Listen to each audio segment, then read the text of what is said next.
Okay, what's going on, guys? It's your boy True Nightmare. Don't know why I did that intro. It's terrible. Don't mind me. Um, Doing this quick video just to pretty much show A, how to install Borderlands 2 mods for those of you who do not know, and B, how my mods are set up, and also which mods I have installed. I'll try and get as many in the description as I can of the ones I have, or I'll end up, it will either be I put them all in, or I just put the link to the GitHub, which contains every single mod there is for Borderlands 2. But okay, basically to get started, what you'll need to do is you'll need to download the Borderlands Community Mod Manager, which is this lovely application right here. That link will be in the description, I will put that there. Once you have done so, this is where I'm recording to, by the way, just a little meme there. Also, ignore any notifications, so you go down here, I'm kind of in a non-busy mode at the same time. I'm doing a lot of stuff. Discord stuff and stuff like that. I'm not really going to edit this video, mainly because I don't really have a video editor. I do, but at the same time, I'm still getting used to it. There may be some background music, and there may be some cuts here and there if I blabber on too long. I apologise. I'm more used to streaming than I am to recording. Follow me on Twitch, by the way, twitch.tv/TheTrueNightmare. Link will be in the description. This is my first video on this channel. The banner, ignore it, please, for the love of God, just ignore it. But, okay, back into the swing of things. So, like I said, first thing you install, straight away, install BLCMM. And when you do that, once you've installed it and everything, you open it up, and it'll launch like so.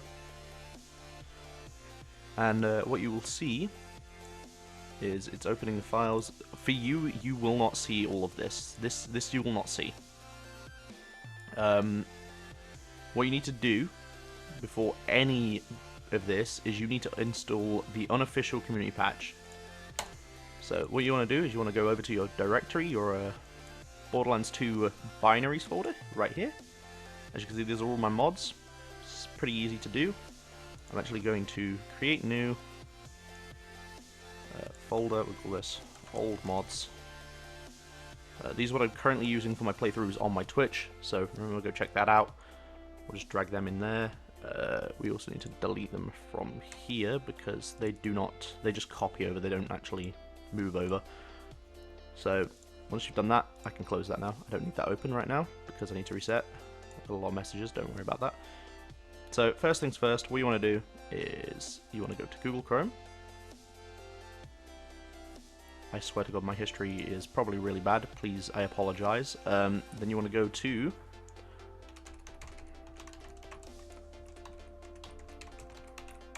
the Borderlands 2 community patch, which would be not the Nexus Mod Manager, the GitHub right here. This is the best place to get your community patch from. If you're offline, then that's the version you want to pick. I'm online, so this is the version I'll pick. You click on the patch, click View All, and then you let it load. You right click, save as, and then we'll just save this to desktop. We'll save it as patch.txt. Save. Okay, once you've done that, you go back into. I have two binary folders open, and I do not know why.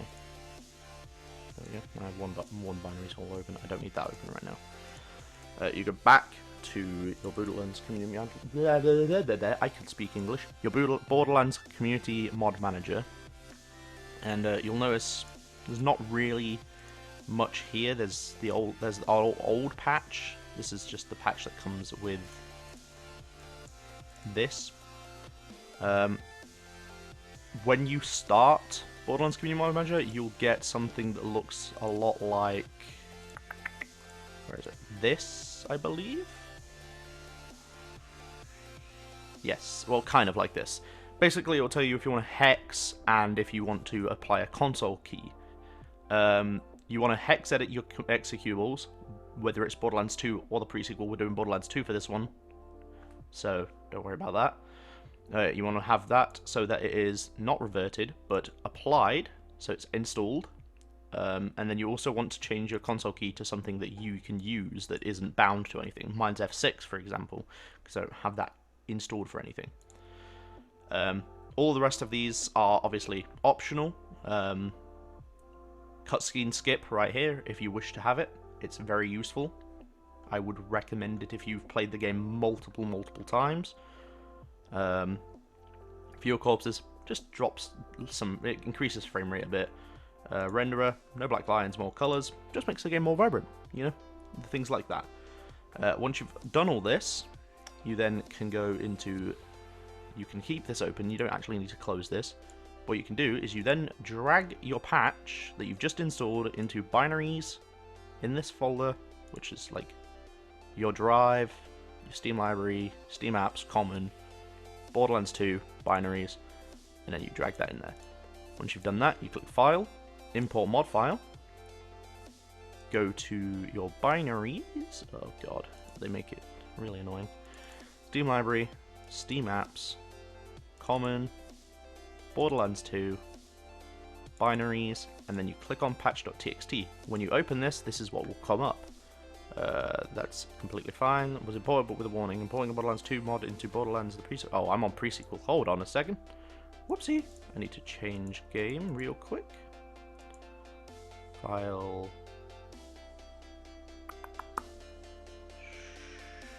New file. No. Change to Borderlands 2. Then we go to File, Import Mod Files, then you import the patch. Make sure this says Borderlands 2, otherwise you'll come up with an issue like I just did. Once you've done this, this is what will pop up. You can tweak all of your settings here. Like so. You put your fixes, your optional nerfs and changes, which are here, and so on and so forth. I will go through what mine looks like now. So that's how you install mods. Let me show you now my collection of mods. I no longer need that, I just need all of mine. All of my patches and everything. I can now delete these because I don't need this anymore. So then when I open up the mod manager now, it should instantly find my Borderlands 2 game. It went to pre-sequel. So File, Open the Borderlands 2 directory, and then look for patch.txt, which is there, open, and as you can see, all of my mods are now installed. When you go to add other mods other than the patch, you click File, Import Mods, or Mod Files, you can select multiple, and then they will pop up in this extra little drop-down list right here. For those of you wondering how I play, fixes, I just leave everything checked. All of this I leave checked, except for optional nerfs. I do a little bit of tweaking in here. I have nerfs disabled. I don't really like nerfs, they kind of bore me. But I have, so in buff the cradle, or in buff the lucrative opportunity, or make the lucrative opportunity regen ammo, I have that set to buff it. Cradle or not, I have buffed the cradle. Pottle Gold or Big Thumper, I have it replaced with Big Thumper. Tidal Wave or Flare, I have the Flare. Appointment or Grenadier, I believe I have Grenadier, yes. And Emperor or Torrent, I have the Torrent, which I'm actually going to change because I prefer the Emperor. Like so. Saved. So that's all I've done with gear replacements. An extra bit of cutscene skip here, just to make sure that you are skipping unneeded cutscenes, etc, etc. Less blinding damage over time effects, obviously that makes vision a lot easier. Less blinding flame of the Firehawk, again, makes vision easier. This one is optional. If you like to be a meme and you like to mess with the Bane, which if you don't know is a very loud gun when you're shooting it, reloading it, or swapping to it, then you don't need this. But if you like to have your ears, then that's the one you want to have. Refill ammo with one purchase. Basically, what this does is when you go to a machine or a vendor, and you buy ammo, you instead of having to spam click the ammo to constantly fill up, you can just click it once and all of a sudden it will be done. No problem whatsoever. Your mode might look like this. If it looks like this, obviously you can change it to dark mode. There, you've got choices. And now we're going to mods. So, always elemental Sandhawk.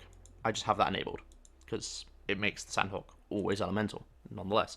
Always prefix basically changes, makes it so that blues will always have a prefix. Borderlands 2 expanded legendary pools. What this does is it adds, if it says, I wonder if it says here. There you go. Basically, various legendary and similar loot pool alterations. First, gemstones can be added to E-Techs, so if you get an E-Tech drop, you'll have a chance for a gemstone to appear. And then you've got the, obviously, the extra bits here. So you've got Dragon Keep alignment class mods, so that'll be your chaotic neutrals, chaotic evils, etc, etc. Gemstones to E-Tech loot pool, as I just said. Uniques to legendary pools, so these are your blues with the red flavor text. They'll drop in the legendary pools. E-Tech relics to legendary pools. That's perfectly fine. That drops E-Tech relics. Add pearls to the legendary pool. This allows you to get pearl essence in any mode, whether it's normal mode all the way to UVHM/OP8. And also it adds seraphs to the legendary pool. This is what I'm using for my loot midget run currently. Very good mod, so big thank you to Apocalyptech. I think I said that right. I think probably not. No wasted comms basically means that whatever character you are playing in game will basically say, "Hey, game, give me these comms only." So it will give, say, if I was playing a Zero, it would only ever drop 0 comms. It will never drop anything, never drop a Siren, a Psycho, a Necromancer, etc, etc. It will always only drop the legendary that well, the comm I need. Christmas Fax Travel. This can be a little bit buggy for some people, but basically what it does is the Marcus Mercenary DLC, where you fight the big Tinder Snowflake man, big snowman. It puts a fast travel right next to where the Tinder Snowflake is. Word of warning with this, though, is when you have it, make sure it's disabled to begin with, complete this quest to get access to Tinder, then enable it. Otherwise, you won't be able to continue. You won't be able to do anything with that DLC. Easier early game XP just kind of boosts XP gains a little bit. XP plus, again, it makes XP scaling a little bit better. Fast travels adds fast travels to like Bunker, to the Warrior, and things like that. Fight for your life aim, pretty self-explanatory. You can aim down sights when in Fight for your life. Gearbox Guns Plus allows you to basically, it basically tweaks the gearbox guns you get at the start if you have the all the bonuses and the special edition stuff. Grog Nozzle Mission Reward, you get the grog as for the reward for completing the beard makes the wizard quest thing at Dragon Keep. Legendary Ghost, it's just another 0 comm, you don't need to worry about it, it's very optional. Loot Midget Fast Farm makes the farming of loot midgets in the Wildlife Exploitation Preserve a little bit quicker. Loot Midget World, this is the one I'm using for my loot midget mods. Good big thank you to Mopioid for this one, but it basically says it there, makes every applicable loot source in every map able to spawn a loot midget.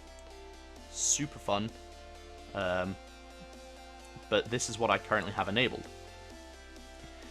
Basically every midget source will guarantee a midget out of it, so no matter what crate I open, a midget will pop out. Magic Missile Plus, it basically makes the quad Magic Missile a legendary instead of just a blue that says ×4. It makes it a bit spicier, basically. More chests on Paradora, adds a few more chests hidden around the game. Very nice. Comm scaling, comm scale better, basically. Area scaling, area scale better. Rejected UCP buffs. These are basically buffs that were removed from the unofficial community patch, but it basically re-adds them, so like buffs for the Flakka, Dalminator, Sledge Shotgun, Order, Invader, etc, etc. Separate Pearls and Echoes. So this one is it's a bit of a tweak. I still need to tweak this one myself. But basically, all your pearlescents, their color has slightly changed to a greenish blue rather than a teal. Just to kind of differentiate them from quest items. Which, you know, is useful. Skill scaling, it makes your skills scale a little bit better, and the skill makes every single 0-com boost follow through. Again, I have all of that checked. Pretty much that's all you need to worry about. Again, all checked, all checked, all checked, all checked, all checked, all checked. Pretty much everything here is checked. Loot Midget World, by default, this is not checked. So, if you want to check that, then you can. It will just make it so that midgets, like I said, spawn everywhere 100% of the time. This one is broken for me right now, so I'm probably going to disable it and reinstall it. I seem to have issues with it. I don't know why. But, you know, there's always issues with mods that are unofficial from the game. Just remember, I'm in no way, shape, or form responsible for what happens to your game if you mod these. This is purely me showing you how to do it. I'm not saying you should do it. If you want to do it, here's how you do it. Simple as that. I've been having a lot of people ask me, how do I do this? How do I do that? How do I install mods? Well, this is just basically to say, hey, this is how you do it. If this is what you want to do, then go for it. Once you've done all of this, once you've applied all your changes, make sure to file, save.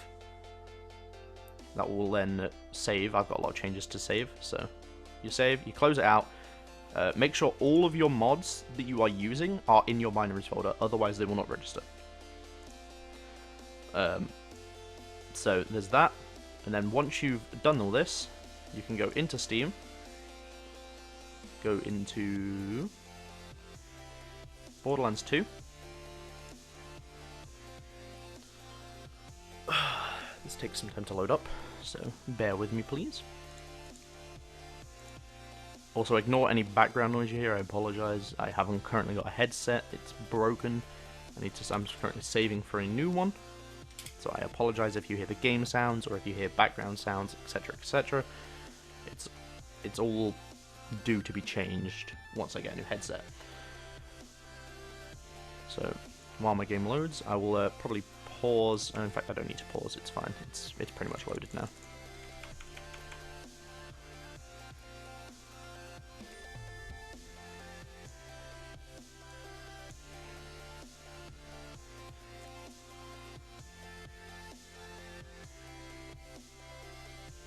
Okie dokie, loading.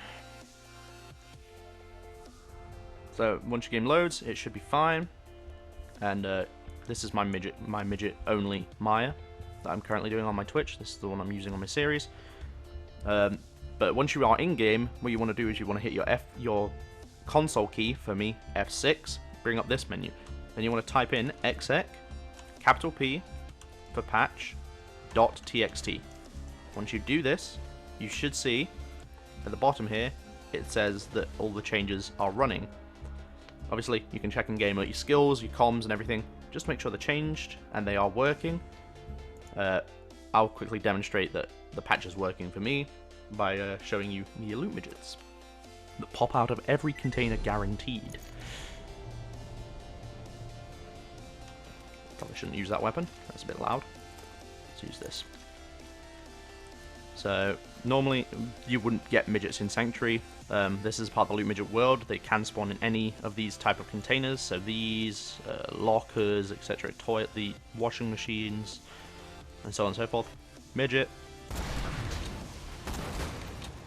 Dead. Midget again over here. Oh, hello. And dead. But you get the picture. It basically makes every midget spawn. With this character, the series in a gist is basically I have to use all loot that I gain has to come from a midget. I'm not allowed to use anything else unless it's come from a midget. So all of the stuff you see on me right now has come from midgets. Except the Vault Hunter relic, which I'm allowed to keep basically non-stop. If I die, I have to sell all of my gear, bar the Vault Hunter relic, including all the stuff in my inventory, and I have to kill midgets again to get my stuff back. It's a fun little way to do it. I've been enjoying it. It's a bit of a challenge. Obviously, as well as the whole death sell inventory, if someone donates a small amount, then they get to pick a item in which I sell. Or if if they donate a large amount, they get to pick multiple items depending on how much they donated. I still need to work out how many items per set. It'll probably be like $1, £1 will get you 1 item deleted.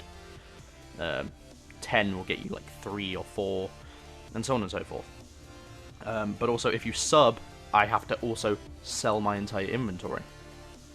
That's just how I'm making the challenge for myself. It's a pretty fun time. But I hope you guys... That's the end of that video. So I hope you guys have enjoyed. There may be more videos to come. There'll probably be a lot of compilations from my Twitch, so funny moments, fails, etc, etc, all that type of stuff. Sorry I say etc a lot. I'm just kind of trying to shorten things down as much as I can. But I hope you have enjoyed. I'm sorry this video was very botched and I don't really want to say half-assed, but half-assed. Just wanted to get this out there so people can easily kind of read up and see how it's done, how modding is done, how my game is set up for streaming, and so on and so forth. But I hope you enjoyed, and I hope to see you guys in my Twitch. If you're not in my Twitch, then that's fine. If you just want to be on YouTube, that's perfectly fine. Otherwise, hope to see you around, and I'll see you guys in the stream. Peace.